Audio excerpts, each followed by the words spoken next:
And I'm gonna move on about what you did for your PhD. I know you've mentioned some stuff about it, but just to go into some more detail.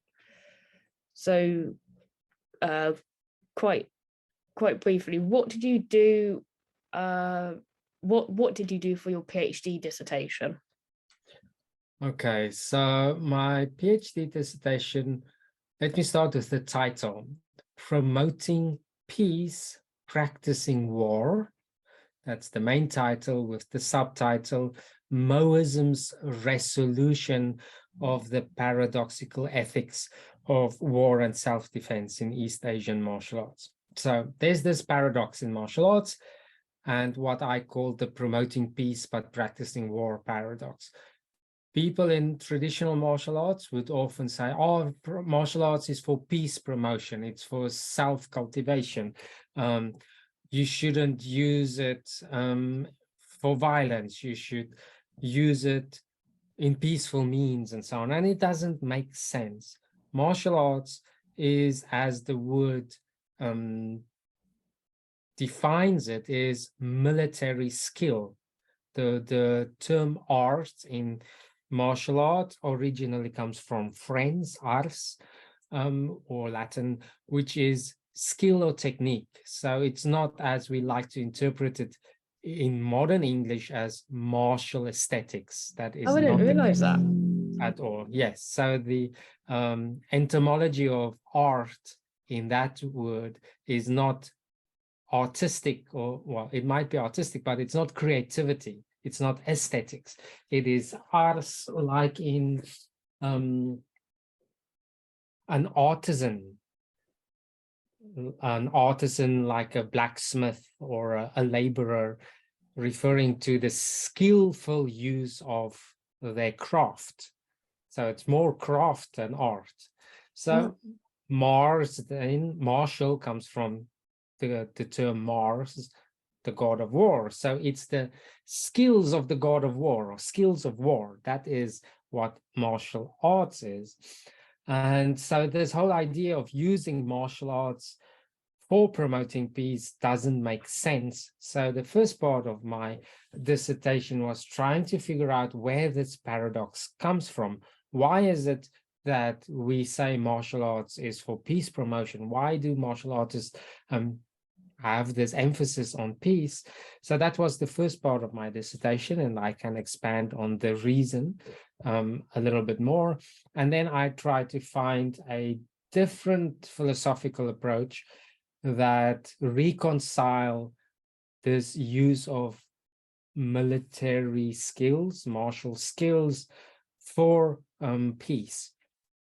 So let me backtrack. The short answer is, the reason that martial arts now, as we typically do them, traditional martial arts, the East Asian arts, promote peace, is because that these martial arts were practiced within philosophical traditions that were pacifist.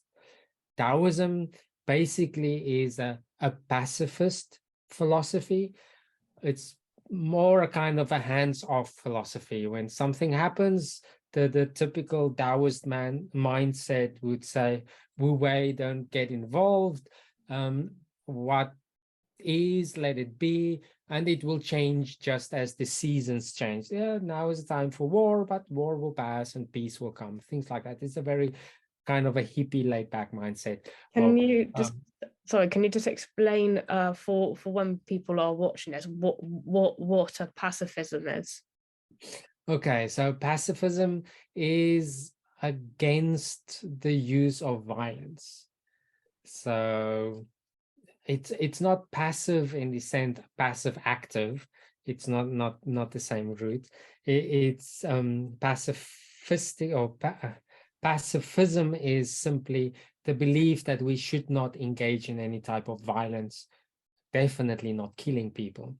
So if you are a pacifist, you will probably not enlist in the military, and you might, if you are called to go to the military, you might become a conscientious objector because you are a pacifist. You refuse to take up arms in any way.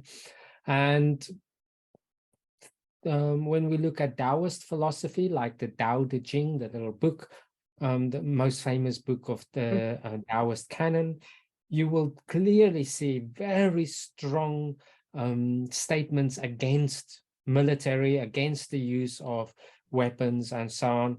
Sometimes they say, oh, maybe you are forced to use it, but it is still a tragedy. Even victory is a tragedy, because victory implies that there was conflict, and Taoist philosophy is all about balance and harmony, not conflict. The moment conflict happens, it means there was already a tragedy. So even if you win in victory, even if you are victorious, the Tao Te Ching would say, well, it's a time for mourning. You should put on your mourning clothes, like at the funeral. We shouldn't celebrate our victories. And Buddhist philosophy very clearly against the use of violence. So one of the basic tenets of Buddhism is no killing. It's very clear. You shouldn't kill, you shouldn't harm. Many Buddhists are vegetarian for this reason, because even killing an animal for meat is considered bad karma. It's a harmful thing to do.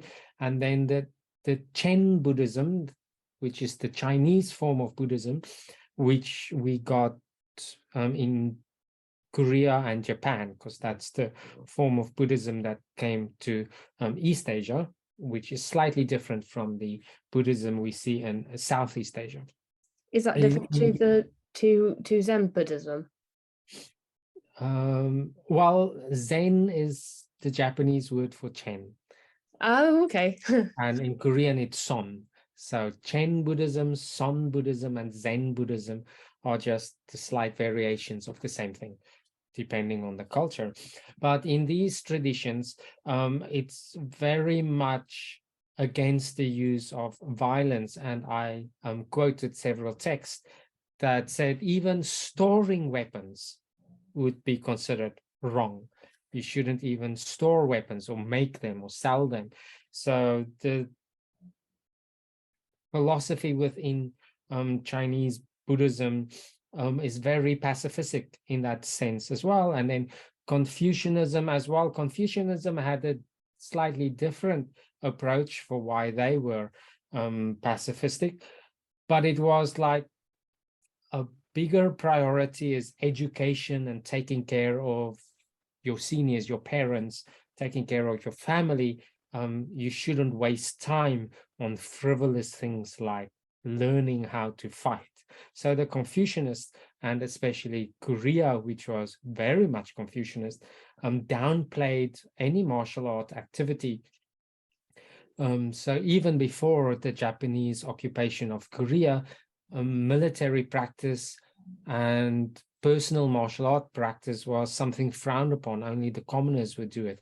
The aristocracy really frowned upon it, because you are wasting time to study the Confucian classics, which were more important. So these main traditions, Buddhism, Confucianism, and Taoism, which are considered the three pillars of East Asian, well, at least Chinese philosophy, were all pacifistic. And when the exception is in Japan, because Japan was a feudal society run basically by the shogun and the samurai, and they had a very different conception of it. So they were not pacifistic at all. But yeah, so this is where it comes from. The ethics of the society was primarily pacifistic. There were other ethics, like in China, legalism was a militaristic ethic, but legalism came into disfavor. It was for the Qin dynasty, if I remember correctly, it was the founding philosophy to create this big dynasty. But because legalism was so strict, it also caused the collapse of the Qin dynasty. And then I might be wrong with my Chinese history. I think the Tang dynasty was the one that followed, which were more culturally interesting and Buddhist and so on. Any case, to make a long story short, these philosophies are pacifistic, and it's when the martial artists try to find the morals to teach alongside their martial arts, they would draw on the moral philosophies and the religious, cultural, religious milieu in which they were, and so they used these same pacifistic philosophies. Something else happened in Japan.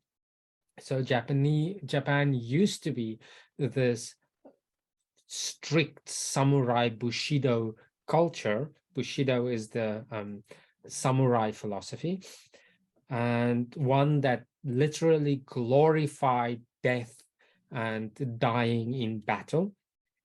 But after the collapse of the feudal society in Japan, suddenly the Japanese had to change the purpose of practicing things like the sword. So they changed the purpose from learning to kill to using the sword for self-cultivation. And that's where we get this idea, that plus Confucianism, the idea of using something like martial arts for self-cultivation. You mentioned that the in Japan it went from about killing and war because of the samurai, and then using that for self-cultivation. How is that plus plus Confucianism gives you I can't remember exactly what you said, but well, that idea of self-cultivation, using the martial arts towards self-cultivation. So yes, and why is it Confucian specifically and not say the others? Yeah, so Confucianism has this idea of to become a junzi. That's the Chinese word.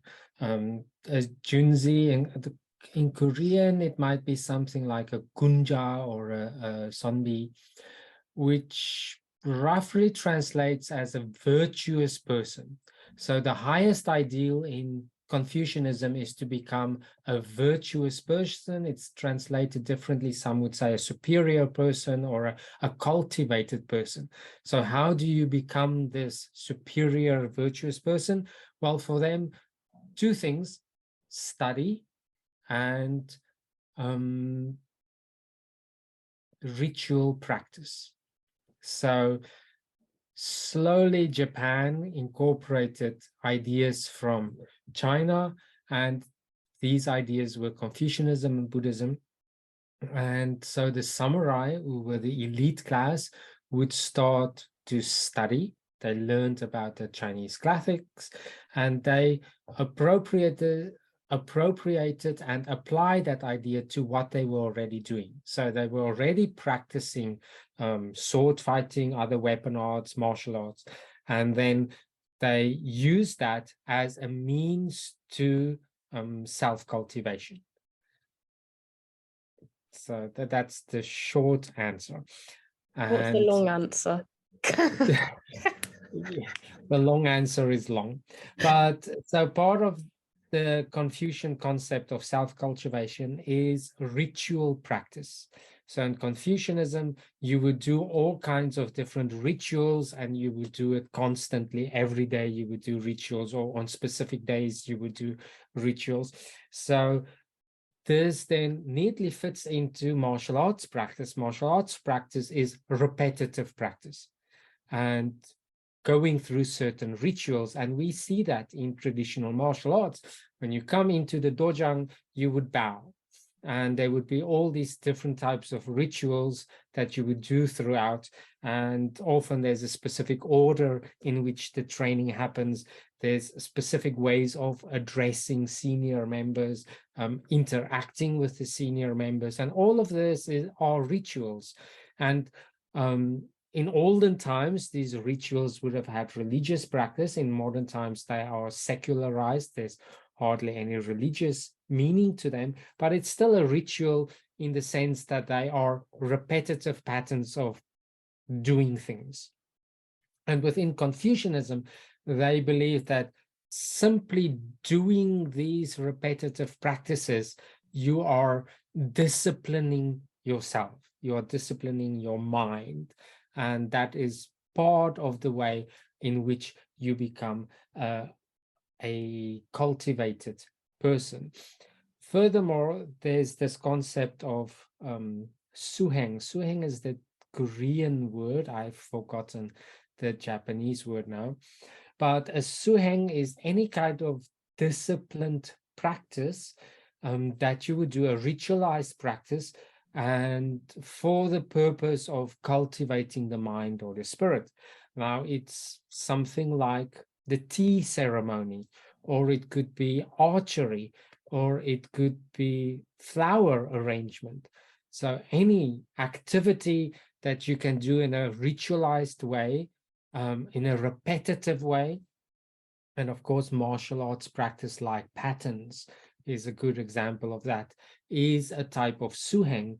And this suheng becomes a meditation, a meditative practice, a meditation in movement. Yeah, so that's a slightly expanded answer.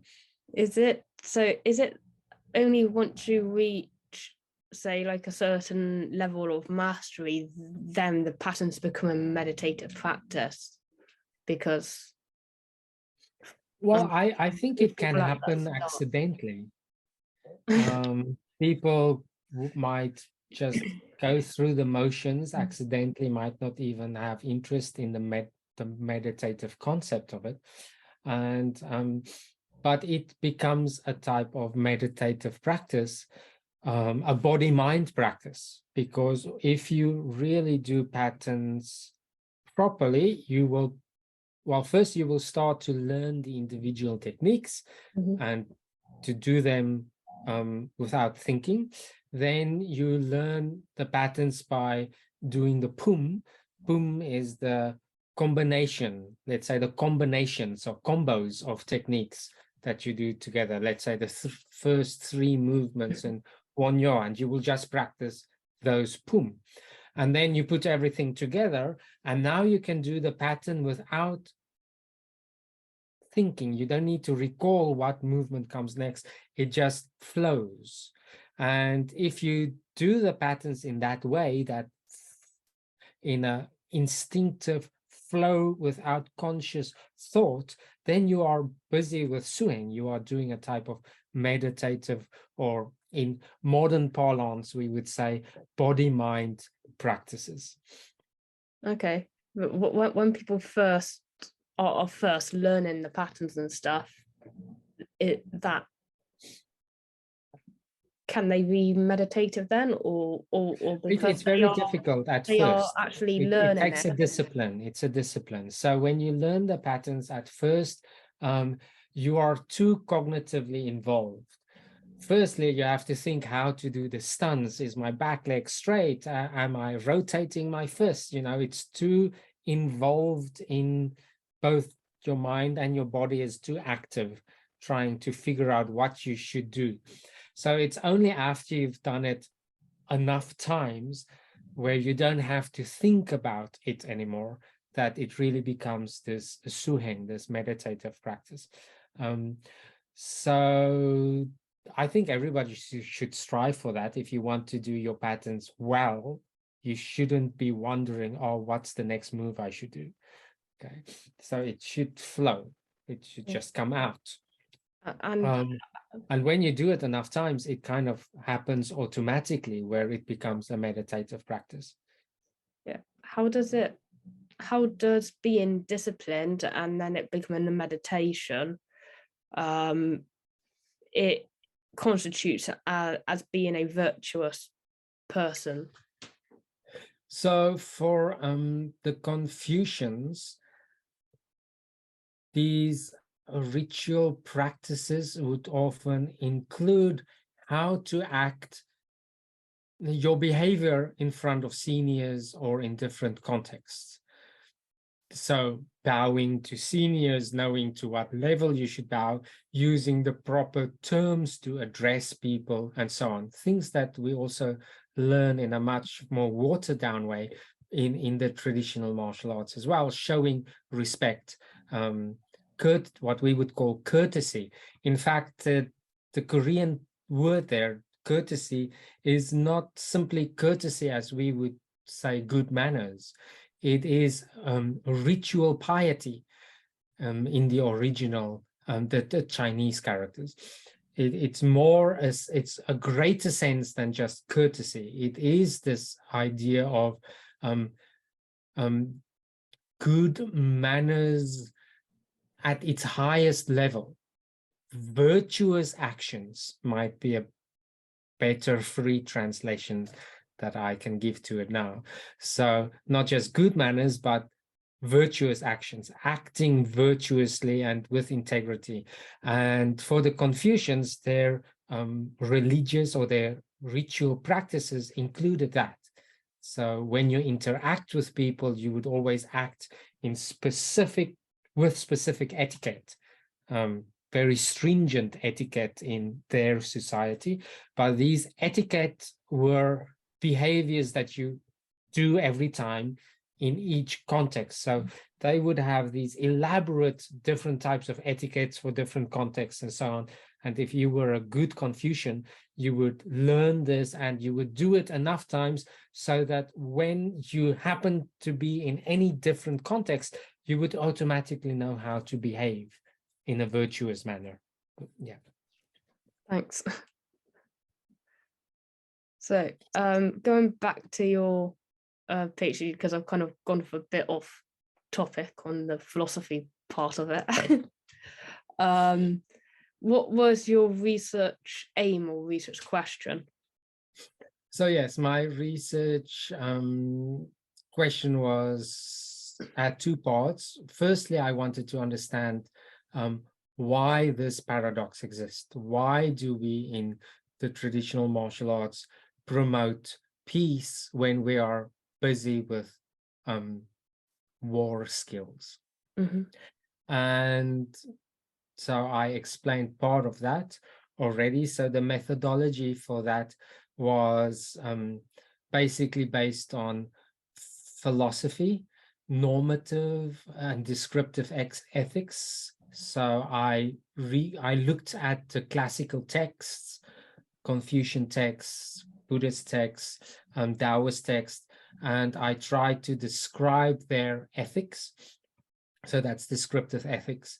And then I would analyze it, kind of analytical ethics and so on. That was my methodology. So going through the text, we can also call it hermeneutics. Hermeneutics is the study of classical texts. So that is also part of my research methodology. So I went through these classic texts and I tried to figure out, what do they say about war? What is the opinion? What's their view on war? So what is their ethics of war? So I described that, and then that's how I came to the conclusion. Well, it's rather simple. These people were pacifists, or at least the philosophy in its pure form was pacifistic. And the martial artist derived these from these ethics, the ethics that they would teach in class, even though it was contradictory to what they would practice often.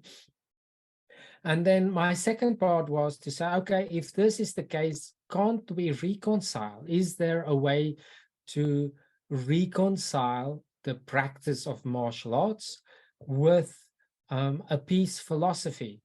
And what I did was I searched for a philosophical tradition within East Asia that did, in fact, reconcile the two. And I mean, one can try and find other philosophical traditions like modern philosophical explanations that try to reconcile peace and military activity and so on, but that would have been culturally insensitive, I think. So I wanted to find something within East Asian traditional philosophy.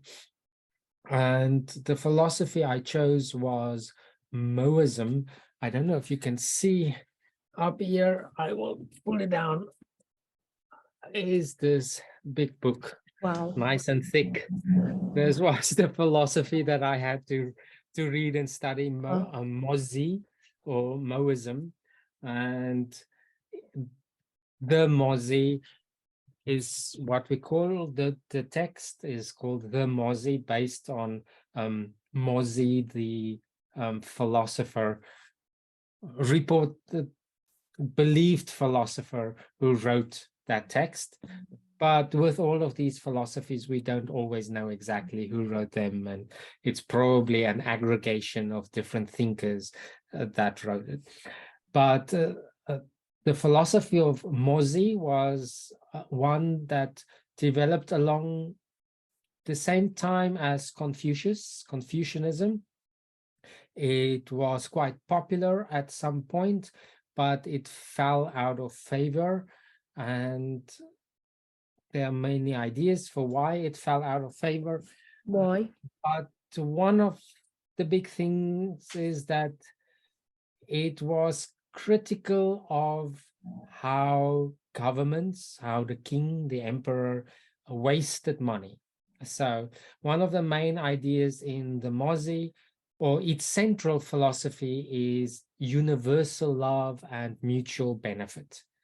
Okay, so it's a type of utilitarian philosophy that we should strive to help everybody, and we should love everybody equally, which was quite different from Confucianism. Confucianism is very much hierarchical. You should love your parents and you should love your king in a kind of more vertical way, and you should respect them and so on. So it works very well for an emperor and the empire.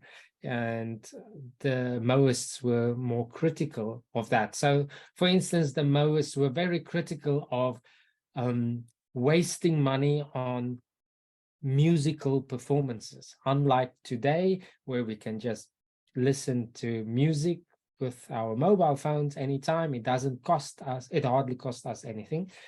Usually it's free. At that time, listening to music was expensive. You had to pay a musician, and if you were a royalty, a king or an aristocrat, you would have a group of musicians on payroll for your entertainment. And the Maoists would say, well, you could have used that money to help the poor people.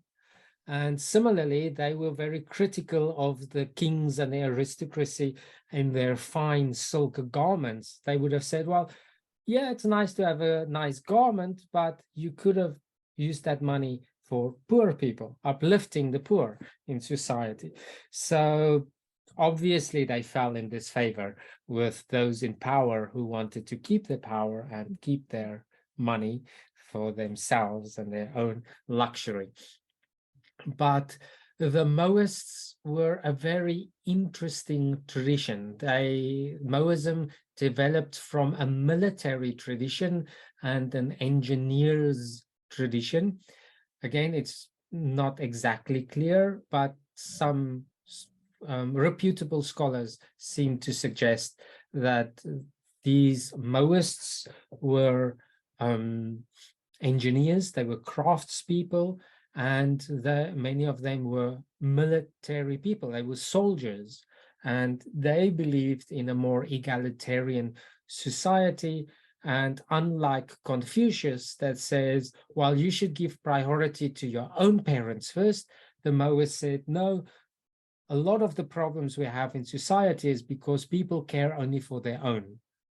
Instead, we should care for everybody. So if somebody else's parent is in need, you have a responsibility to care for that parent as well, just as much as for your own. And they go into extended philosophical arguments for trying to explain why it's better to care for everybody rather than to care for your own. At the same time, they were still military people. They were not pacifists, and they saw it as their moral duty to protect the weak. So already you can see how this philosophy works very well for martial artists. It's a philosophy that says we should love people, but part of our duty of love is the duty to protect. So, so they became military strategists, and they would often help poorer states, poorer cities, weaker cities to defend against invaders, the richer states or bigger cities that wanted to invade them. So a big part of my research was trying to understand this Maoist philosophy and try to see how we can use this Maoist concept of reconciling this paradox of war and peace. Yeah, so how can Taekwondo instructors use that when Taekwondo is very confusionist in culture? Yeah, well, in Taekwondo, we have the seeds of this already. Build a more peaceful world is one of the tenets of Taekwondo. Be champions of freedom and justice. These are egalitarian notions. It is not build a more peaceful country. It's not simply patriotic. It's not only my country should be peaceful, and there should only be justice in my country. It's much more, it's broad, it's global. And so in that sense, it's already aligned with what the Maoists believe in universal love, their understanding of universal love. So to summarize the Maoist idea, and I already hinted towards it, the Maoists believe that we should protect and we should give ourselves selflessly for the protection or the care of other people. And so there's this tricky thing. If you simply give your own body, let's say, as a body shield to protect somebody else, it will work, and it's a good way for protecting the weaker person. But what if you are killed in the process? So the moment you die, the body shield is gone, and then there's nobody to protect that person anymore. So learning to defend yourself so that you can be a better barrier to protect the weaker person becomes then a moral incentive. So the idea is that self-defense is derived from my moral obligation of other defense, of defending the other. I have never thought about it like that before. Indeed. It took me several years to come up with that one. Yeah. And of course, it's based on this Maoist philosophy. Now, I'm not saying that Taekwondo Hins should become Maoist specialist in Maoist philosophy. There are other ways to come at the same conclusion, but I just used Maoism as an example of how we could do it. Thank you. It's really good. And so since your PhD, what other research projects have you worked on? I know you've worked on the stuff about Korean movement culture. Yeah.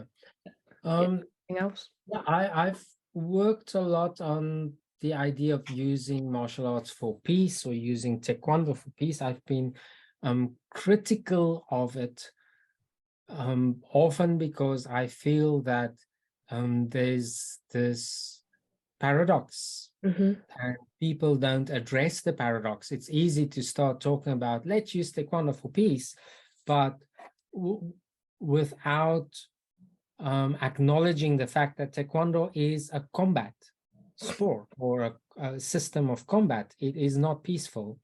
And I'm very critical of romanticizing the martial arts, saying martial arts are about peace. No, just like swords are forged for war and slaughter, martial arts were developed for that purpose, same purpose, fighting and killing. We should be careful to romanticize it too much. We should acknowledge that no, it's not a peaceful activity. It is a brutal activity. And only when we do that do I think should we continue to try and understand it as a means towards peace. I think many people skip that step, and when they do that,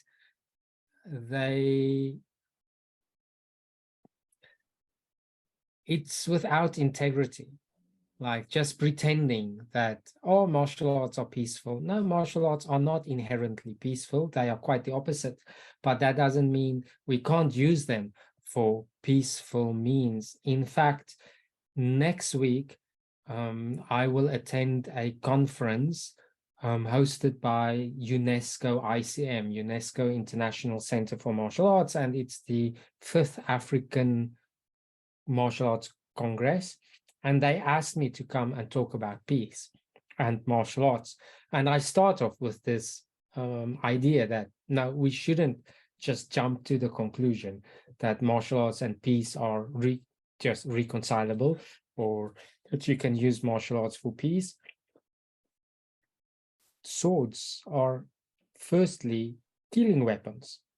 Whatever else they might be beautiful decoration, but firstly, they are weapons of murder, and we have to acknowledge them, realize the dangers of the activity we are busy with, and only then should we take a step back and say, okay, now that we've acknowledged that we are busy with something dangerous, something serious, let's now think further about how can we use this as a method of peace. So I've been pretty critical about using martial arts for peace. I'm not against it at all, but I have been critical. Some articles have been published, often co-authored with Dr. Johnson. I'm a little bit lazy. I have great ideas, but I don't always get them to that publication process, because by the time and something comes back from the reviewers, I'm already off on a different idea. Dr. Johnson, it's been great to publish with him, because he is really good at doing the academic stuff. I'm good at coming up with ideas and writing the first draft, and then he is fantastic at doing the rest, making sure that it's a proper academic scholarly article. I'm you should publish. You should publish more. Yeah, I think so. I don't want to overburden him. Yeah, and I mean, if I publish by myself, I get more points, and my university gives me more credit if I do things by myself. But honestly, I actually like to work with people that are more studious, maybe that's the right word, or somebody that can push or take my idea and make it an academic article.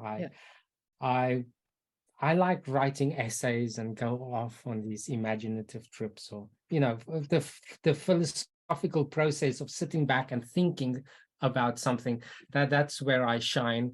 When it comes to the practicality of writing the academic paper, or I can do it, but I don't particularly like doing it. So what's the differences between writing a philosophical essay and then putting it into a paper?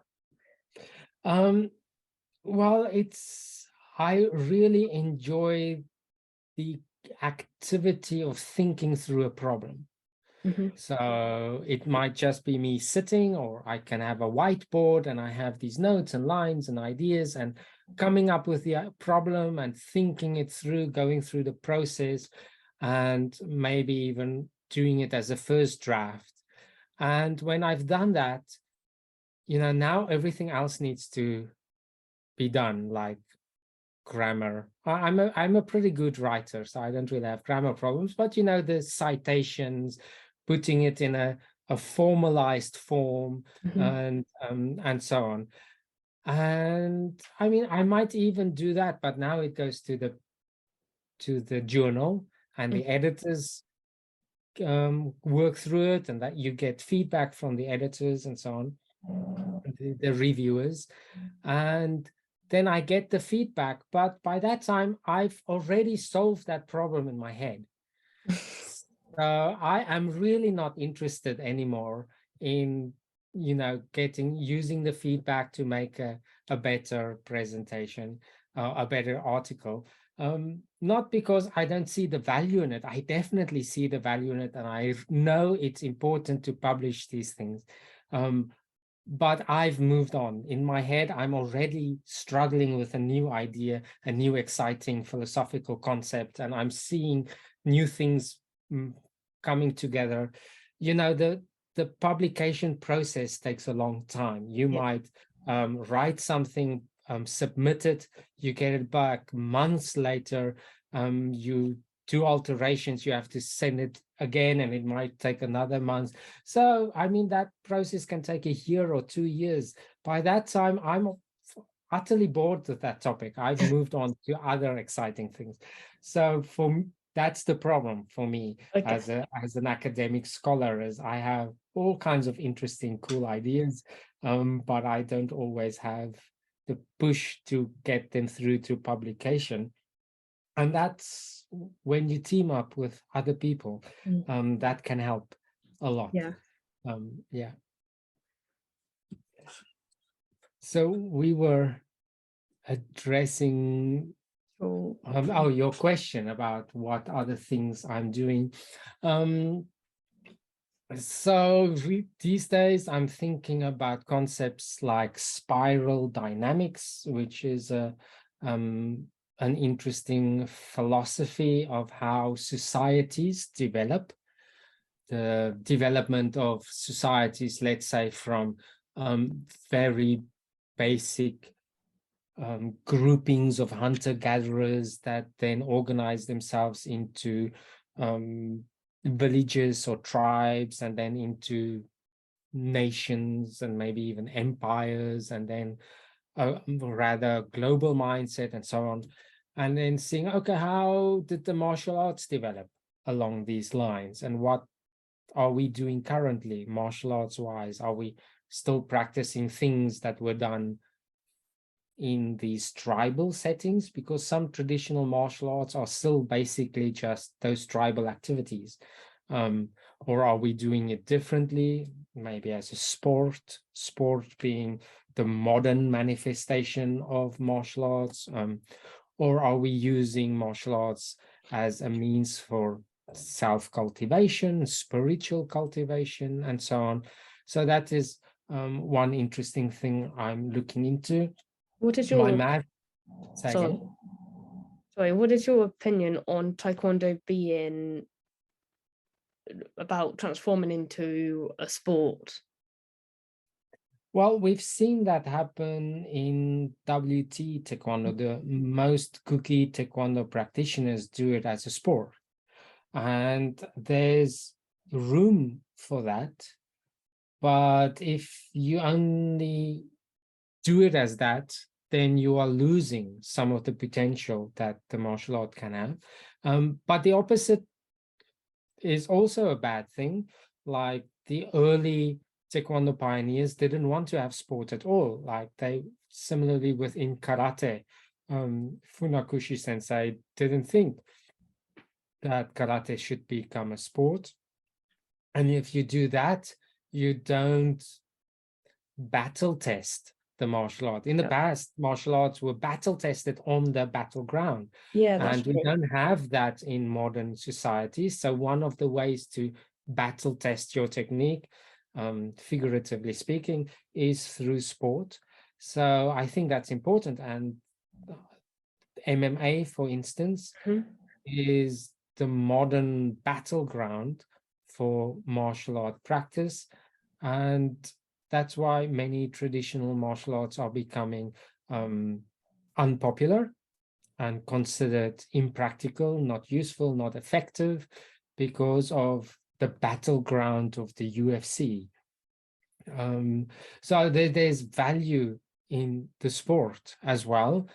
But now you are left with these two dichotomies, like you have the traditional one and you have the sport one, the modern combat sport. But I think we can even go beyond that into what I call trans-modern martial arts, Okay. which Right. is another topic. Oh, we've got like just under 5 minutes, or I'll do another. I'll send you another link, and then Okay. I'll get you to ask about the trans modern martial arts. Okay.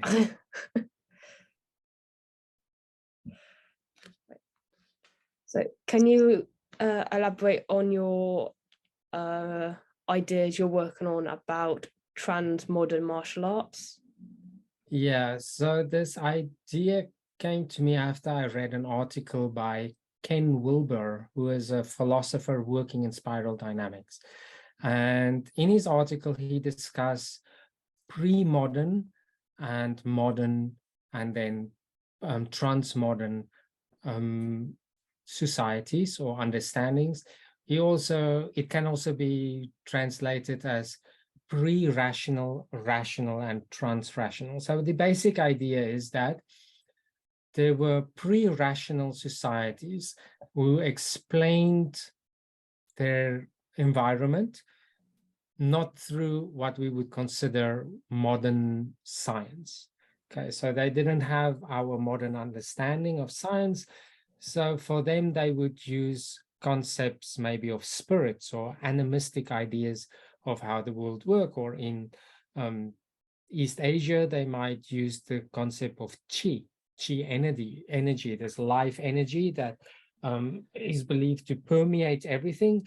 And so when you practice traditional Chinese martial arts, or maybe even Korean or Japanese martial arts, there's a lot of emphasis on chi cultivation. So there's specific breathing techniques or other exercises that you would do to increase your amount of chi, and you have to learn how to manipulate this chi, and this is how you create power in your technique through chi development. So modern or rational concepts of power generation in martial arts would be Newtonian physics. So Taekwondo, for instance, is very much a modern martial art in that regard, in that it uses Newtonian physics to explain, or biomechanics to explain, how we generate power and so on. So there's a lot of things that differentiate pre-modern martial arts and modern martial arts. For instance, pre-modern martial arts is very much esoteric. There's secret knowledge, and you learn the secret knowledge by being part of the lineage. So it's things that are taught father to son, master to disciple, and it's all kept very secretly. Whereas modern martial arts is a combat sport. There are no secrets. You learn it from a coach, and it's not a master-disciple relationship at all. You use scientific or biomechanical or sports science knowledge to do your learning. The knowledge is, rather than a secret lineage of knowledge, the knowledge is done by some governing body, a sports governing body with coaches that have to do coach training, or a martial arts organization where there are instructors and the technical advisory body and so on. So there's a very clear difference between what we would consider a pre-modern or pre-rational martial art and a rational or modern martial art. And so earlier I was speaking about the dangers of putting these two in a dichotomy, because the moment you do that, you lose something. There are some values, things that are valuable in the pre-rational or pre-modern martial arts that you lose when the martial art evolves to simply a sport. And I'm not saying that we should just take everything from those traditional martial arts, because some of them are illogical, unscientific, might even be dangerous. I remember when I came to Korea the first time and I joined the Hapkido-jang, and the Hapkido instructor used stretching techniques that now we know are super dangerous, like going into a full stretch and then bouncing. Like that's the type of stretching we did. And I was so shocked, like, what's he doing? If you're a young child and you do that, maybe it's okay. But, you know, I wasn't young when I came to Korea the first time. I wasn't old, but still, I didn't want to be bouncing in these stretches. But if you go the other route and just focusing on the sport aspect, then you lose all, not all, but lots of the things that make traditional martial arts so popular: a sense of community, a sense of learning, respect. Like in a sports coach athlete dynamic, yes, you have to respect the coach, but it's definitely not the same type of respect that you get in a traditional martial arts school, where the coach becomes a parental figure to you. It's somebody that you look up to, and they think of, if it's a good instructor, they think of you in that filial sense, that you are a child that should be cared for, and the coach is not simply teaching you techniques to win a competition, but they are trying to teach you life lessons. And so this is what a trans-modern martial art or trans-rational martial art would be, is a martial art where you use science, modern understanding, modern thinking, and then also looking back to these traditional concepts and getting treasures from the traditional concept and bringing it into the martial art without falling into superstitious ideas. So let's think of an example. This whole idea of qi. So scientifically speaking, qi concept is probably not true. We haven't successfully found ways of measuring qi, so probably it's not true. However, there are lots and lots of scientific studies that qi activities are good for you.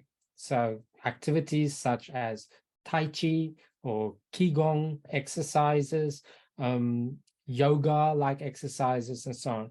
So good for you in many ways, good for you psychologically, good for your bones density, for your heart health, reducing stress and thereby cholesterol and so on. So there's lots of good in these old ideas of qi cultivation exercises, Tai Chi and so on. So what we now can do is we can go back with the scientific mind and say, okay, what is it about these exercises that are adding, that's beneficial to us? And so if you go in a modern combat sports gym, they will just throw out all of that as being superstitious. Some, let's say, meditative practices. They would say, oh, it's useless, it has no value, it's superstitious, it's part of that useless traditional martial arts tradition. But if you go with it with this kind of scientific, inquisitive mindset and say, okay, well, there seems to be value in these things. Let's see what are they and how can we add that to our training curriculum. And now there's lots of exercises what in modern terminology, they would talk about breath work, breath exercises, or mind-body exercises, and so on. And these things are not new. They are ancient practices that modern science is starting to understand better. So a transmodern, it's difficult to say that they are transmodern martial arts. As such, they are probably transmodern instructors and practitioners, but their goal would be to get our martial arts to be transmodern, using modern science, modern understanding, without throwing out the baby with the bathwater when it comes to traditional concepts. Yeah, so has there been studies on Qi trying to prove it or try to quantify Qi, but they Yes. haven't been able to? Yeah, very little studies. I did read a study, I think it was from Seoul National University, where they claimed to have successfully measured it or something. But yeah, it's failed most of the time. It's difficult to prove whether Qi exists or not. Some things like that, there's definitely an electric current in the human body.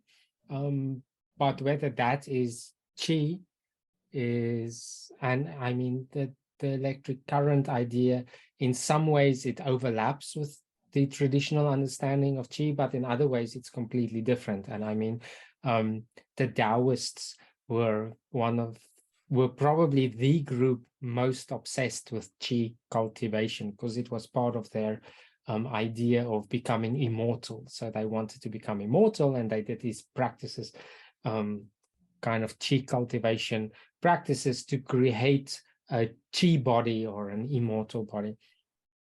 And, some of their practices were very wild and very strange, not meant for a public audience. And they had ideas about, there's this Qi worm, this worm that eats wheat. Like if you consume certain foods, including wheat, if I remember correctly, then this worm would consume this and it's bad, it grows in your, I mean, lots of superstitious ideas. So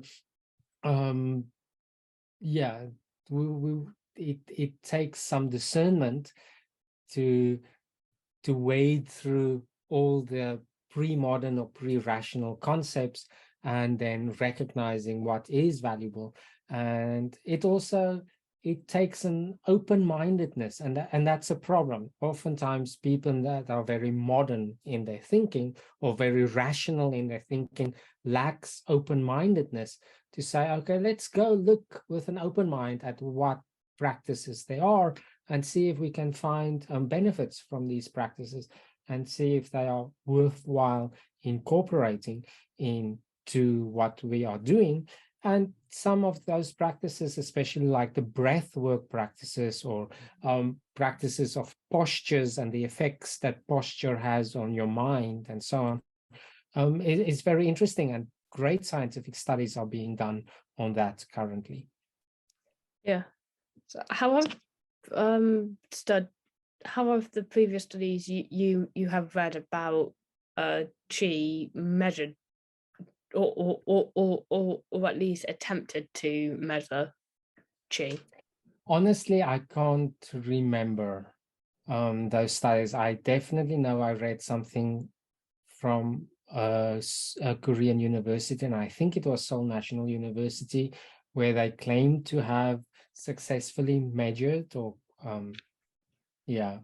discovered what Qi is. I can't remember the study well, and I can't remember when it was published.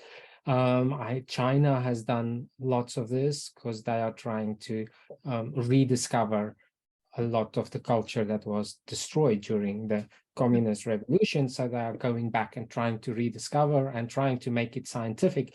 So I know that studies have been done. They've tried to quantify Qi, tried to measure it. How much success they've had, I'm not sure. So I can't remember reading studies that convinced me. But I keep an open mind about these things. Yeah. I won't say Qi doesn't exist. Life is a wonderful, wondrous phenomenon that we still don't understand. When we see somebody as alive and then suddenly that spark of life disappears from the eyes when somebody dies, it's still unexplainable. We really can't explain it. And saying that the Qi has gone is just as good an explanation as anything else.